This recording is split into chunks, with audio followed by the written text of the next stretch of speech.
renouvelle votre attention et puis on va essayer de répondre à vos questions. Côté humain, justement, pourquoi vous plutôt que l'autre? Pourquoi Montpellier, pas Marseille? Qu'est-ce qui a fait la connexion, justement? Je vous dirais qu'on est les meilleurs, mais en fait, on connaissait le territoire. En 2017, nous sommes venus faire un retour d'expérience post-Irma à Saint-Martin et à Saint-Barthélemy. À Saint-Barthélemy, nous n'avons pas pu faire, on n'a pas poussé aussi loin que sur Saint-Martin. En tout cas, c'est post-Irma. Et ensuite, nous avons eu un financement de l'ANR, l'Agence nationale de la recherche, et nous avons travaillé de 2018 à 2022 avec un colloque de restitution finale en Guadeloupe en 2022 sur le retour d'expérience post-Irma, notamment avec du transfert d'apprentissage. On a des petits livrets d'ailleurs, peut-être pas vous distribuer, mais vous présenter ces livrets guides. Le projet, c'est le projet T-Rex, voilà, ce qui s'est terminé en 2022. Et ce qui explique qu'au cours du confinement, pour être très précis avec vous, lors du confinement, nous étions sur une mission à Saint-Martin, et puis finalement, confinement en métropole, on s'est dit, tiens, on va aller voir à Saint-Barthélemy. On était ici, j'ai rencontré, avec mes collègues, nous avons rencontré les agents de la TE, on a présenté ce que nous avions fait au cours de ce projet IRMA. Ça a plu, on s'est dit, pourquoi pas monter une convention ensemble. Et voilà.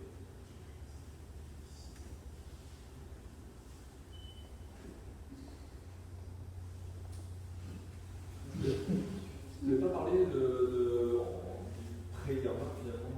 Vous avez développé sur l'impact parce qu'on a l'impression qu'il y a quand même un gros phénomène de résilience. Pré-post-IRMA, c'est quand même intéressant pour. Oui, effectivement, on a travaillé donc sur les impacts IRMA donc, au niveau des plages.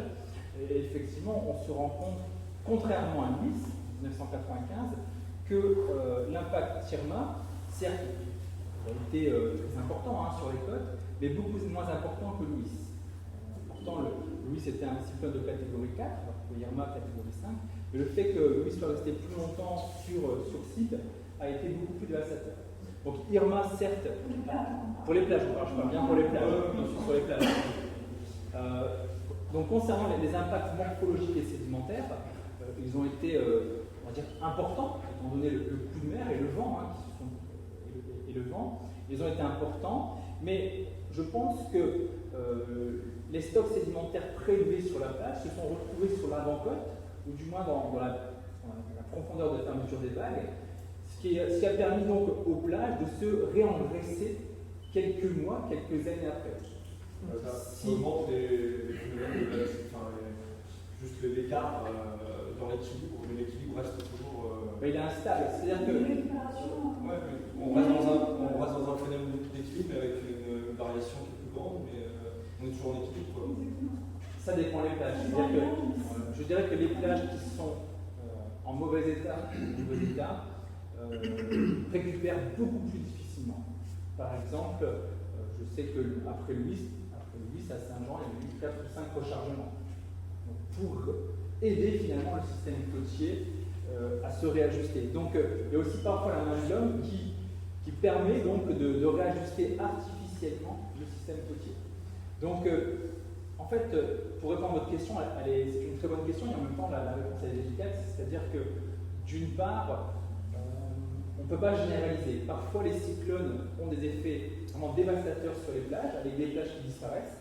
Il va falloir plusieurs années pour qu'elles récupèrent, si elles récupèrent. Et parfois, les impacts cycloniques, finalement, sont assez ténus. Donc, c'est un peu du cas par cas, cette variabilité. En revanche, moi, ce que j'ai pu remarquer, notamment à Saint-Martin et au Saint-Barthélemy, c'est que l'état antérieur de la plage conditionne sa résilience.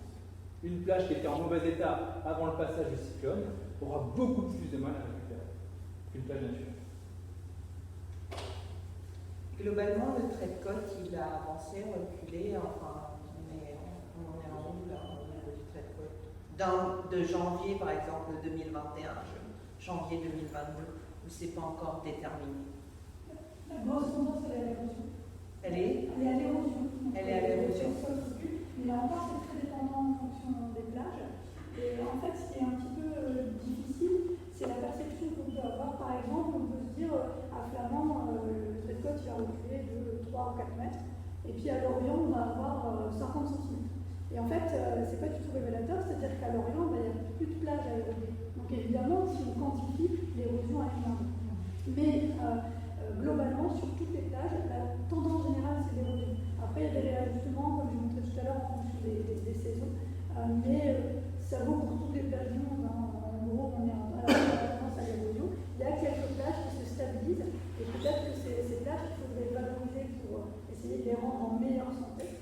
Donc dans les priorisations en fait, des méthodes, mettre sur les plages qui sont plutôt en bonne santé ou en stabilité, pouvoir récupérer plus facilement. Et on est à peu près à combien de pourcentage en termes d'érosion par rapport à la surface totale de la plage par exemple? Alors là, en pourcentage, on a des Lequel plage par exemple, Flamand, on est à un pourcentage d'érosion supérieur à l'Orient, mais comme je dis, il n'est pas du tout représentatif, qu'à l'Orient, il n'y a plus rien à éroder. On avait calculé les pourcentages, on était à 20% peut-être. Ça tout dépend de la localisation sur le site. Encore une fois, sur le niveau de Flamand, ce qui se passe sur la pointe ouest de la baie n'est pas pareil au milieu, disons. Sur ces valeurs-là, on a des cas d'environ une dizaine de mètres cubes tout au plus. À l'Orient, comme disait Stéphanie, on a très peu de mètres cubes partis parce qu'il n'y a pas ce stock-là. On n'a pas de plage. Donc on voit que c'est ce que je disais, le rapport finalement de surface globale de la plage versus ce qu'on perd. Là, on est sur certaines plages, à Flamand, par exemple, on avait des pourcentages de 20%. Là, toutes les données sont pareilles, mais on aura des détails, d'ici quelques mois, on aura des détails sur toutes les plages, C'est tous les juste pour voir Français. finalement. Globalement, on peut avoir des pertes de 20% environ. Après, c'est aussi tout l'intérêt de suivi des plages, c'est-à-dire que là, on vient depuis 1 an et demi. Il y avait quelques documents qui étaient exploitables pour les années antérieures. Alors, exploitables, mais on ne pouvait pas faire une digitalisation du trait de côte. Je vous ai montré tout à l'heure que les images de Galler, elles ont leurs limites quant au tracé du trait de côte. Donc, c'est intéressant d'avoir la morphologie des plages grâce à ce type de documents. En revanche, on ne peut pas quantifier. Par exemple, si je prends une image il y a 20 ans, je peux dire oui, effectivement, il n'y a plus de plage, ça c'est facile. Par contre, s'il y a une plage avec de petits mouvements, ça va être difficile de quantifier. Donc ce qu'on a fait là, je pense que la collectivité et l'agence territoriale doivent poursuivre ce travail pour qu'on dépasse la variabilité, je dirais, saisonnière, pour aboutir à des tendances d'évolution. On est sur une autre échelle spatiale, sur une autre échelle temporelle, et ça, je pense que c'est fondamental d'avoir ce suivi. Et ce sont les tendances d'évolution qui vont nous permettre de dire cette plage est en érosion et il n'y a pas de récupération. Après, sans quantifier, on voit très bien les plages en érosion. Si on prend la plage de Saint-Jean, par exemple, tous les témoignages et les photos qu'on vous a montrées, voilà, on voit bien qu'on a une tendance à l'érosion avec toute la partie ouest de la plage qui a disparu. Donc là, on peut l'affirmer, mais on ne peut pas encore le quantifier. C'est grâce à ces mesures-là qu'on va pouvoir le quantifier au moins en partie. Alors pour cette plage, c'est trop tard parce qu'on a commencé à mesurer la plage, elle n'existait plus, mais on peut au moins quantifier avec des images, même si elles sont de mauvaise qualité, on peut quantifier avec une grosse marge d'incertitude, mais on peut quand même avoir des données. Moi, j'avais une question par rapport aux récents intempéries. Quels impacts peuvent avoir ces intempéries, notamment les écoulements d'eau, sur les plages? Alors, pour répondre à ta question de façon assez simple, ce matin nous étions à Gouverneur. Justement, on a pu voir donc l'impact de l'érosion hydrique sur les versants, le ruissellement fluvial, du transport de sédiments, donc des zones d'accumulation au niveau du parking. On a une épaisseur de plus de 10 cm de sédiments très fins au niveau du parking. En revanche, au niveau de la plage, peut-être faire un cet écoulement sur le ruissellement fluvial a créé une tranchée au niveau de la plage. Donc c'est assez important. Et en plus de la tranchée, elle a totalement emporté la partie, quand on a sorti par les gauche et droite, toute la partie gauche en fait, à l'entrée du Gouverneur, tout ça a disparu. En fait, ça a été totalement emporté par les vagues et par l'érosion. Donc ça, c'est ce matin, Gouverneur. Effectivement, la question est très bonne, c'est-à-dire qu'on travaille sur des variabilités inter- et intrasaisonnières, et puis ponctuellement, on peut avoir un coup de mer qui impacte lourdement le littoral. On peut aussi avoir des hauts du nord qui impactent positivement le littoral, et puis on peut aussi avoir du ruissellement fluvial comme ici, qui impacte négativement le littoral. Là, c'est à la louche, hein, c'est au moins 20 mètres cubes de sable qui sont partis. Donc, uniquement, alors c'est un événement ponctuel, c'est quand même des précipitations assez intenses qui se sont abattues sur Saint-Barthélemy. Et géomorphologiquement, c'est intéressant parce que finalement, on a de l'érosion sur les versants, du transport de sédiments, tout est piégé au niveau du parking. L'eau, on va dire, se décharge d'une partie des sédiments et va venir inciser la plage. Il aurait été intéressant d'avoir un drone et de faire une petite photo pour voir si on avait une sorte de delta de crue qui s'était formé au niveau de cet exutoire temporaire. En tout cas, voilà, ça répond à ta question en termes d'impact possible d'un événement pluviométrique. Et dans les solutions qu'on peut apporter éventuellement, on pourrait tenir compte de ces spécificités. D'autant plus que sur Gouverneur, on a fait le travail granulométrique, donc on sait exactement le grain de sable qu'il y a sur ce type de plage. Donc ça, c'est intéressant. Si il fallait imaginer du rechargement, pour être le plus pertinent et efficace, on sait quel grain de sable il faut apporter pour ce type de plage. The important thing to remember here is the sand is not gone. It's just somewhere else in the system. And it will come back. Oui, It's not lost. complètement. Oui, j'espère. En effet, ce stock sédimentaire qui a été érodé va être disponible quelque part, va être sur le niveau de la banqueuse. Comme on le disait, nous, notre mission, elle s'arrête sur la partie terrestre. La partie de surface, bien sûr, la donnée qui est manquante, c'est cette donnée-là, c'est-à-dire la profondeur entre 0 et 10 mètres, où le stock sédimentaire pourrait se mettre, en fait, se déposer lors de gros mouvements de houle, puis à la saison prochaine revenir sur la banqueuse. Et du coup, pour coupler ces données terrestres qu'on a réalisées, il faudrait donc faire des mesures de bathymétrie pour savoir où sont ces stocks de sable au niveau de la banqueuse. Et lorsqu'ils vont revenir sur la partie plage, là on sera aussi en mesure de mesurer les volumes. Donc petit à petit, on va pouvoir affiner vraiment le résultat qui en sortira et avoir la donnée concrète. Je me permets un petit commentaire sur ce phénomène, parce qu'avant à Saint-Barth, il y avait tous les étangs lagunaires qui faisaient l'interface terre-mer, où justement toutes les eaux arrivaient d'abord dans les lagunes, enfin dans les étangs, et où tous les sédiments étaient piégés avant d'aller lessiver les plages. Et on sait qu'aujourd'hui, les étangs sont quand même mis à mal depuis plus de 50 ans.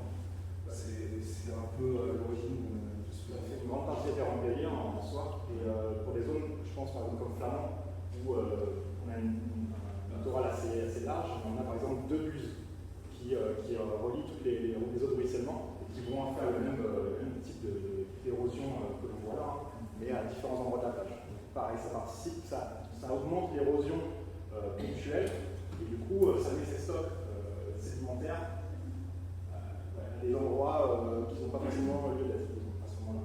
Cependant, si on aurait créé, alors à Flamand justement, on crée généralement les buses, on crée des tranchées pour justement éviter, je pense, plus d'érosion. Dans ce cas présent, est-ce que s'il y avait une tranchée, est-ce qu'il y aurait eu autant d'érosion? Le débit de l'eau était tellement considérable que la tranchée serait faite, dans tous les cas. Je ne pense pas qu'on aurait pu anticiper forcément ces intempéries.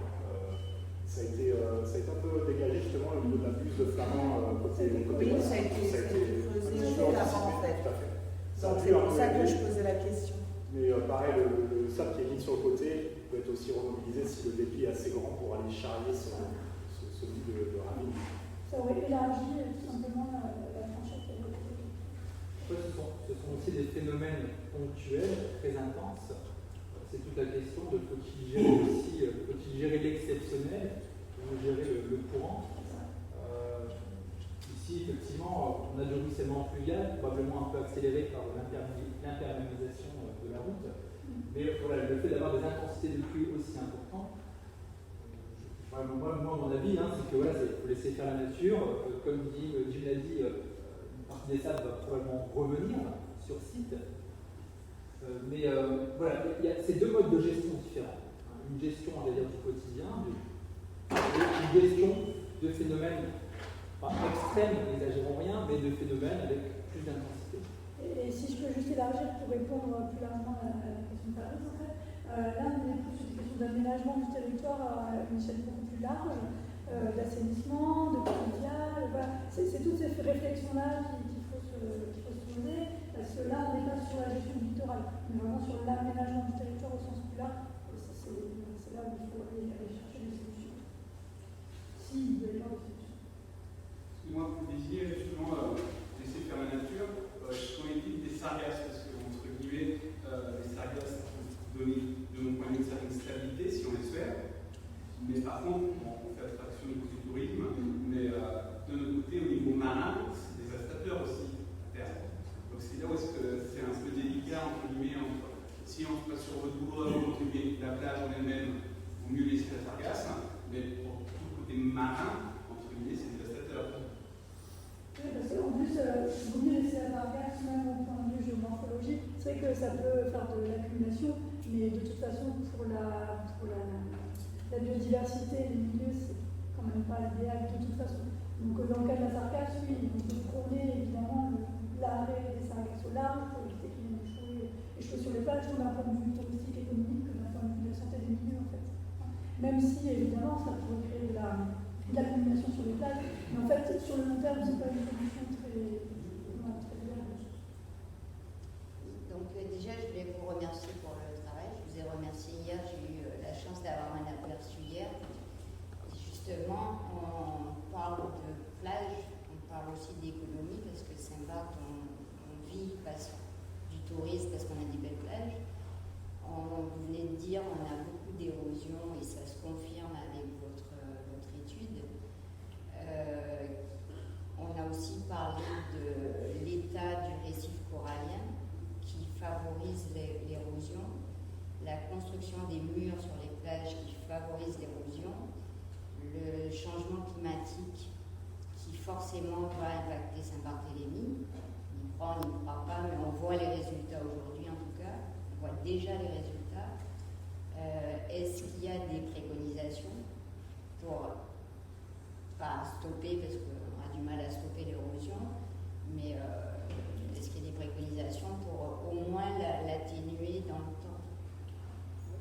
Là, disons qu'il faut travailler, à mon avis, à différentes échelles spatiales et temporelles. L'élévation du niveau de la mer, effectivement, c'est une réalité. C'est une réalité, que ce soit sur l'élévation du niveau de la mer, plusieurs millimètres, alors ça dépend des régions, ça dépend également des phénomènes hydrostatiques. En tout cas, voilà, élévation du niveau de la mer, acidification des océans, pour les coraux, donc, qui est quand même un facteur de blanchiment des coraux, et puis aussi c'est au réchauffement de la mer qui entraîne une intensification des phénomènes extrêmes. Sachant que par rapport aux phénomènes extrêmes, je pense essentiellement au cyclone, c'est essentiellement une intensification et non pas une fréquence plus accrue. Ça, c'est les dernières données de Météo France. Pour répondre à votre question, je vous disais oui, c'est vraiment des temporalités. Il y a plusieurs temps. Il y a gérer aujourd'hui, gérer le littoral aujourd'hui, et puis gérer ce littoral sur un temps plus long, notamment en intégrant les impacts du changement climatique et ses incertitudes sur les milieux côtiers. Ce qui fait qu'en termes de préconisation, d'une part, pas tout de suite vous donner des solutions, ça serait totalement contre-productif, mais en tout cas les solutions elles se feront déjà au cas par cas. Je pense que Sébastien nous l'a bien dit tout à l'heure, au cas par cas, et chaque solution ne sera pas transposable d'un site à un autre. Ensuite, par rapport à ces solutions, il y aura donc des études d'impact à réaliser, ce qui est faisable techniquement, financièrement aussi, et ce qui est acceptable, que ce soit par la population, que ce soit aussi par les acteurs politiques et économiques. Donc c'est tout un panel d'éléments à prendre en considération. À mon avis, il faut déjà s'interroger. C'est pour cela que sur la dernière diapo, on avait mis anticipation, adaptation et résilience. Et je pense que la phase d'anticipation, elle est là. C'est-à-dire qu'aujourd'hui, on s'intéresse à ces plages, on a un état zéro de leur fonctionnement, ce qui va nous permettre d'imaginer le futur. Et c'est d'ailleurs le cadre de la thèse, qui est une approche finalement géoprospective. Quel type de différents scénarios qu'on peut mettre en place pour suivre l'évolution des plages en fonction des forçages humains, anthropiques, mais aussi des forçages climatiques, donc les impacts du changement climatique, des impacts qui sont pluriels. Donc, vous avez totalement raison de poser cette question. On s'interroge à cette problématique, mais qui nécessairement va être un emboîtement d'échelle spatial et temporel. Donc je suis désolé parce que pour les préconisations, vous voyez, j'ai voté en touche, mais impossible pour moi de vous dire ce qu'il faut faire là ou là. Non, mais on peut aider le corail, replanter du corail, comme certaines associations le font par exemple, ou préconiser plutôt la végétalisation sur les plages plutôt que des murs. Ne pas attendre. Et surtout, faire des retours d'expérience, c'est-à-dire se servir des expériences qui n'ont pas fonctionné à Lyon. Et il y en a un panel. Et notamment tout ce qui est mesures structurelles, c'est-à-dire une approche fixiste du trait de côte, c'est-à-dire on veut absolument le fixer, on ne veut pas qu'il bouge. Le littoral, c'est un milieu mobile de toute façon, donc on ne pourra rien faire contre ça. Donc il faut essayer d'atténuer en fait, les impacts de l'érosion. Et on a bien vu que toutes les mesures structurelles, c'est voué à l'échec. Enfin, ça marche à un certain moment, ou ça marche à un certain endroit, puis ça va reporter le problème ailleurs. Donc il faut vraiment faire une combinaison des méthodes et privilégier absolument les méthodes. La végétalisation, les ganivelles, tout ce qu'on peut faire en mer, enfin, ces choses-là à mettre en avant. Oui. Oui, non, je voulais juste intervenir pour dire que de toute façon aujourd'hui, on a des règles qui ont été établies et on ne pourra pas faire les gens casser leurs murs ou détruire pour faire la tâche. On va faire aujourd'hui avec ce qu'il y a et justement écouter vos préconisations pour améliorer, porter des améliorations ce qui existe aujourd'hui. Sur des phénomènes naturels comme on a vu hier, c'est vrai qu'il ne faut pas qu'on travaille vraiment sur la gestion des eaux pluviales. Donc, je voulais aussi vous profiter de cette parole pour remercier donc Tony et Stéphanie et toutes les équipes de Montpellier, puisque tous les étudiants qui vous ont accompagné dans ce projet, remercier la TE. Remercier Myriam surtout qui était sur le terrain avec nous et remercier Sébastien et toute l'équipe de la TE. Donc j'ai loupé le début de la réunion, je m'en excuse, mais j'en avais déjà eu un aperçu là dans deux réunions passées. Et voilà, on en a tout écouté, en tout cas je vous remercie. Ce sont des informations importantes pour nous qu'on va collecter pour le futur, pour nous tirer pour nos petits-enfants. Et puis, savoir ensuite prendre des décisions à notre niveau, des décisions positives sur notamment l'urbanisme en général. Merci beaucoup. Merci. J'ai une petite question concernant l'étude. Je vous remercie parce que je pense que ça n'a jamais été fait avant. Vous avez choisi le mois de juin et janvier, parce que c'est entre les cyclones. Vous voulez de l'exceptionnel. Pourquoi vous n'avez pas cherché à faire tous les mois quelque chose en sachant que il se passe des choses tous les mois? Là, c'est juste. En fait, vous avez fait sur 2 ans et vous tirez des conclusions sur 2 ans. Est-ce que. Voilà, justement. Parce que, en fait, ça va rendre sur 2 ans. Entre juin, en fait, il se passe des choses, mais tous les mois, les plages changent énormément avec ce qu'on voit là. Et je pense que s'il y avait des prélèvements, qu'on ait fait une cartographie qui était tous les mois, on verrait, on pourrait prévoir ce qui peut se passer chaque mois, parce qu'il n'y a pas de mois pareil en fait. Et que ce soit janvier et juin, vous avez fait 4 prélèvements, enfin 4 campagnes. Justement, c'est pas suffisant pour c'est ce que je pense. Pas du tout.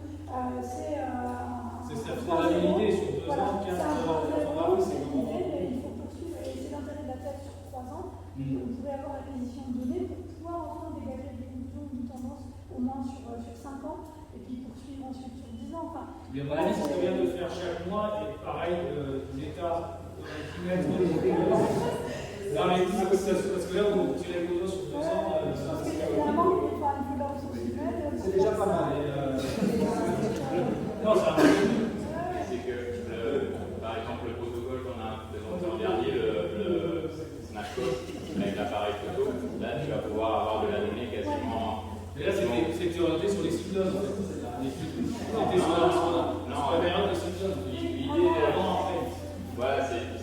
avoir une campagne avant, hors période cyclonique et une autre après la période cyclonique. Mais après, ce qui est recherché, c'est ce que expliqué tout à l'heure Stéphanie, c'était la recherche de l'état d'équilibre en comparaison la saison, le juin 2021 et le juin 2022, et le janvier 2021 et le janvier 2022. On voit s'il y a un équilibre ou si on a perdu ou pas du sable.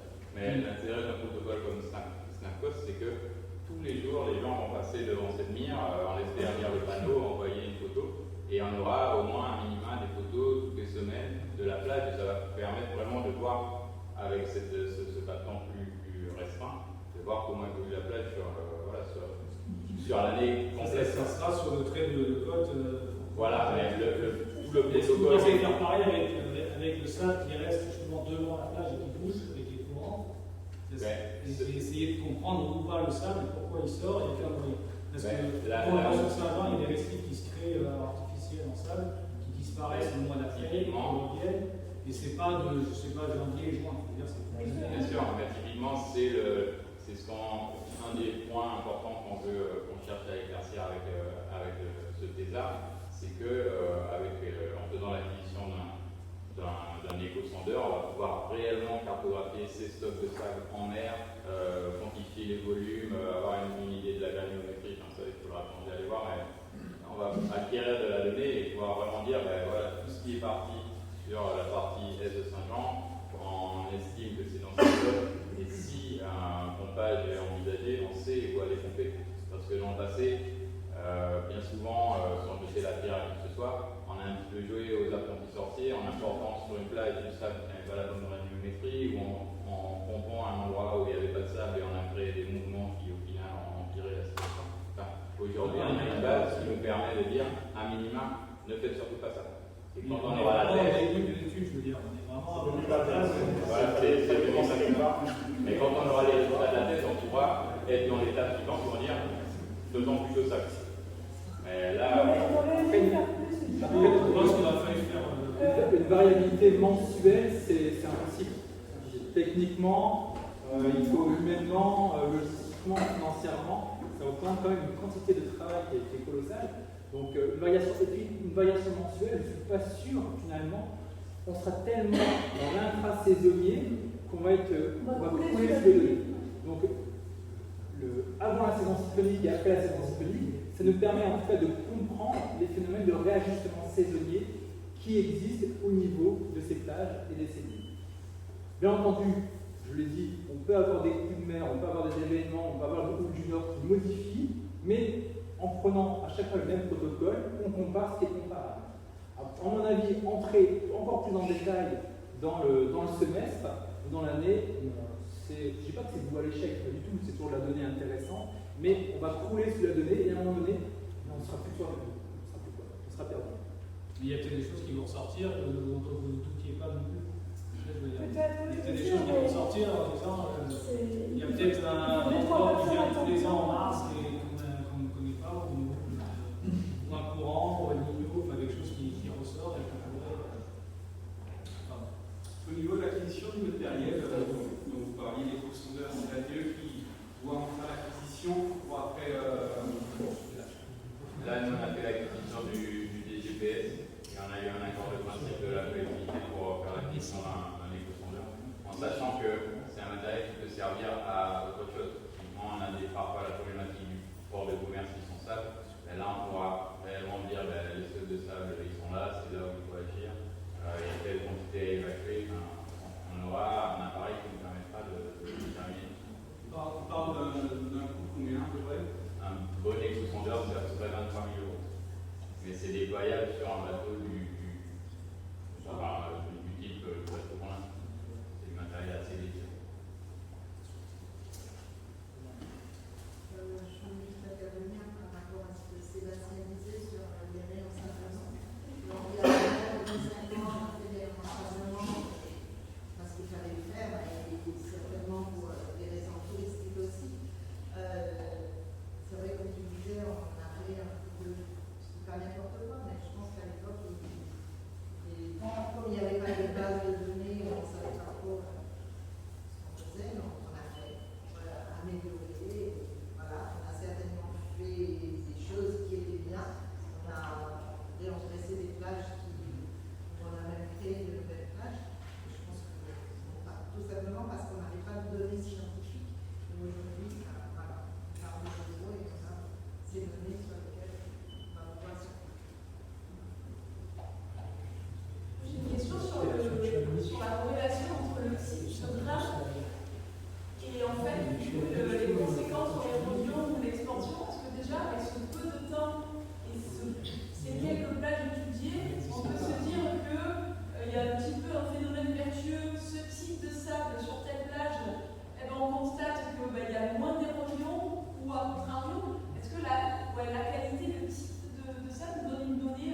Oui, oui.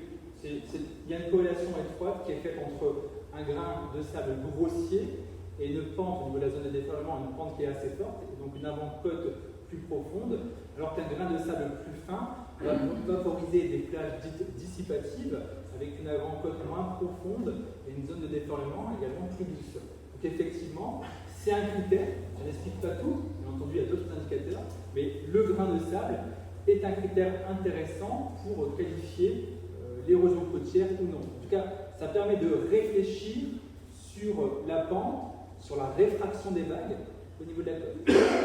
Et sur le peu de plages, sur les quelques plages étudiées, du coup, est-ce qu'on a des. Est-ce que c'est un phénomène qui va se retrouver sur toutes les mêmes plages? Parce que vous disiez que justement, ce qui est intéressant, c'est qu'on se rend bien compte que toutes les plages sont différentes sur l'île. J'essaie d'être plus précise, mais la question c'est est-ce qu'on a un point commun du type de sable avec les quelques plages que vous avez dit? Alors, il y a quelques points communs. Alors, ce qu'on pourrait appeler des effets de site, par exemple. Au niveau de Saint-Jean, on a une granulométrie qui est assez fine et qu'on retrouve également à Lorient, dans la partie où les plages sont plutôt engraissées. Donc, effectivement, il y a une corrélation assez fine quand on voit ces deux types de plages, des zones d'abri, des zones plutôt calmes, avec un dépôt de sable plutôt fin. Là où la granulométrie est assez grossière, les pentes sont plus fortes. Ce n'est pas nécessairement d'érosion, mais ça peut être un facteur d'érosion. Et cette corrélation ne se fait pas uniquement à partir des 4 missions, elle se fait par rapport à une littérature scientifique où il y a pas mal de plages dans le monde qui ont le même fonctionnement que ces plages-là, la même granulométrie. Et en fait, en faisant des études de cas et en corrélant les études de cas et les études d'autres, on voit bien que ce type de grain avec ce type de plage de fond de baie va donner ce type de fonctionnement. Vous voyez, donc on replace aussi dans un contexte un petit peu plus large pour montrer les corrélations entre ces éléments-là. Tout en prenant en compte bien sûr l'exposition, l'orientation de la baie, s'il y a un récif, si la plage est bordée par un récif, par un herbier, par le beach rock, tout ça, ça va rentrer en facteur de ce qui va influencer la plage, en plus du grain. Justement, le beach rock, est-ce qu'il favorise ou est-ce qu'il protège la plage? Est-ce qu'il est vraiment. Le beach rock, va être découvert et leur faire recouvrir. Sur la saisonnalité. À Gouverneur, là, on a eu un épisode très fort de houle, tout le beach rock était à découvert. On passe dans un mois, il sera enseveli sous ça. Est-ce qu'il a un effet de nuit en littoral, tu vois, ou est-ce qu'il a un effet de récif à maintenir le sable? Quand on voit par exemple la baie de Lorient qui est bordée par cette barrière de corail, en effet, ça a une double protection en plus de la barrière principale, où l'énergie de la vague va être atténuée encore plus. Mais avec le beach de Lorient, on va jamais ça sur la plage de Lorient. Il serait absent l'effet de barrière du récif maintiendra le sable, et on aurait savoir la partie arrière-plage. Pourquoi on n'a pas de sable? Parce que toute la partie de Lorient est bordée par des dunes. Si la plage ne peut pas se déposer en arrière, en effet, elle ne se déposera pas. Petit cul-de-sac, on a le beach rock, c'est stable. Il y a une dune végétale, on a une dune avec la végétation en haut. En effet, ça montre la vis de stabilité. Mais le beach rock, toujours ça vient, c'est des mouvements. Après, disons que pour répondre à ta question, effectivement, si tu as des murets, ces transferts sédimentaires sont permis. Et là, finalement, ton sable, soit il se met sur le beach rock, soit si tu as un coup de main un peu puissant, eh bien, tu as l'agitation qui fait que ton sable part plus loin. Alors, bien entendu, on peut toujours espérer des réajustements saisonniers, ce qu'on peut souhaiter, mais parfois ça ne marche pas. Parfois le sable est repris beaucoup trop loin pour être repris par les vagues de beau temps. Puis des vagues de tempête qui seraient capables de retrouver. Peut-être une dernière question? Votre étude a été faite sur 2 ans. Vous avez prévu de revenir refaire une étude dans quelques années pour voir l'évolution? Nous, évidemment, on a fait la collaboration, mais l'idée, ce serait de passer le relais à un thésard qui pourrait être là plus souvent et qui pourrait faire des relevés plus fréquents aussi. Mais l'idée, c'est de ne pas dire on a fait un one-shot, on a vu 4 émissions, on n'entend plus parler de Saint-Barth et des émissions des plages, évidemment. Donc déjà, il y aura un suivi. Donc l'été va continuer à faire ces relevés. On est super, mais ça c'est une collaboration. On a le matériel pour ça? Oui. Oui, et on souhaite engager un thésard qui va travailler sur 3 ans. Alors, il viendrait ici faire la partie terrain, acquisition de données, Après, la partie en laboratoire, le traitement des données, la manipulation, tout ça, il le fait dans un laboratoire, on l'espère probablement dans le laboratoire de Tunis. Est-ce que ce thésard a déjà travaillé avec vous? Ah non, il n'y a pas du tout de candidat, non, il faut... On recherche d'abord le financement de thèse, et ensuite on cherche le doctorat. C'est vrai, une grande découverte de livres et puis c'est ça. Ça peut être quelqu'un de libre aussi.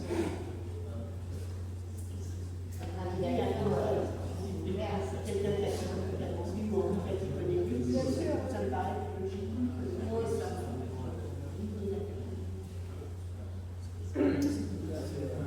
Il y a plus d'autres questions. Merci beaucoup. Merci beaucoup pour votre proposition.